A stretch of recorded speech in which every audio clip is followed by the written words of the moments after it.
ሁላችንም በቀን 24 ሰዓት ነው ያለን። ነገር ግን የሚገርመው ነገር አንዳንዶች ይህንን 24 ሰዓት ሀብታም ለመሆን፣ ጤነኛ ለመሆን እና ብልህ ለመሆን ሲጠቀሙበት፣ ሌሎች ግን 24 ሰዓታቸውን በቲክቶክ ላይ ጊዜያቸውን ያጠፋሉ። ዛሬ አንድ ቀላል ግን ጠቃሚ ጥያቄ ልጠይቅህ። ጊዜህን ራስህን ለማሻሻል እየተጠቀምክበት ነው ወይስ ሌሎችን ለማበልጸግ?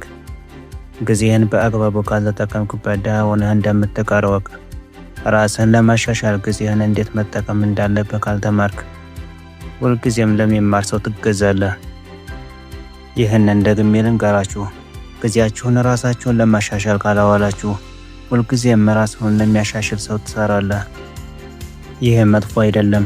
ነገር ግን ነፃነትን፣ እድገትንና ለውጥን የምትፈልጉ ከሆነ ለጊዜያችሁ ልክ እንደ ገንዘብ ክብር መስጠት አለባችሁ። እንዲያውም ከገንዘብ በላይ። ገንዘብ ቢጠፋ ሊተካ ይችላል፣ ጊዜ ግን አንዴ ካለፈ አይመለስም። ዛሬ ብዙ ወጣቶች የሥራ እና የህይወት ሚዛን ወይም ወርክ ላይፍ ባላንስ ያስፈልገኛል ይላሉ። እረፍት እፈልጋለሁ፣ የእረፍት ጊዜ ይገባኛል ይላሉ። ቆይ ምንን ነው የምታመጣጥኑት? ድህነትንና ስንፍናን ነው? እኔ በ20ዎቹና በ30ዎቹ የዕድሜ ክልል ውስጥ ሳለሁ ምንም አይነት ሚዛን ወይም ባላንስ የሚባል ነገር አልነበረኝም።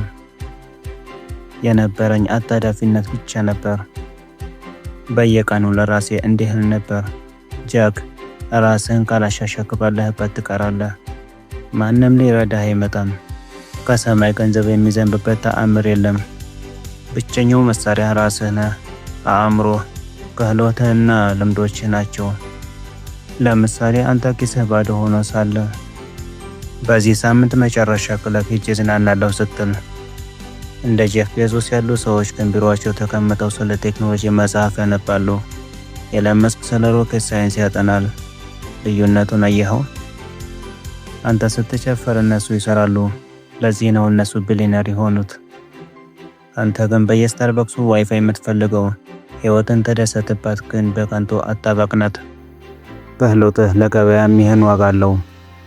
ትክክለኛው ጥያቄ ይሄ ነው። ትምህርት ቤት የምስክር ወረቀት ወይም ሰርተፊኬት ይሰጥሃል። ህይወት ግን ለወረቀት ግድ የላትም። ህይወት የምትፈልገው ክህሎትን ነው። ጥሩ ዜናው ግን ክህሎትን መማር በነፃ ነው። ዩቲዩብ በነፃ ነው። ጎግል በነፃ ነው።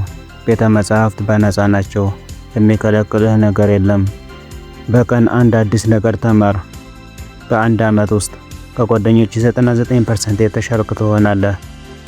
ስኬት በአንድ ጀንበር የሚመጣ ትልቅ ዝላይ አይደለም። በየቀኑ የምትወስዳቸው ትናንሽ እርምጃዎች ውጤት ነው። አሰልቺ የሚመስሉ ነገሮችን፣ ኢሜይል መጻፍ፣ ቋንቋ መለማመድ፣ ማንበብ በዲሲፕሊን ካደረክ ህይወትህ አስደሳች ይሆናል። ለማጠቃለል ያህል ስኬት አይሰጥም፣ በልምድና በጥረታችሁ የምታገኙት ነው። ጓደኞችህን እያቸው። የሚያወሩት ስለ ኢንቨስትመንትና ስለ አዳዲስ ሀሳቦች ነው ወይስ ስለ ወሬ? ከሰበብህ ቀድመህ ንቃ። በየቀኑ ራስህን አሻሽል። በቀጣይ ቪዲዮ እስከምንገናኝ ቻው።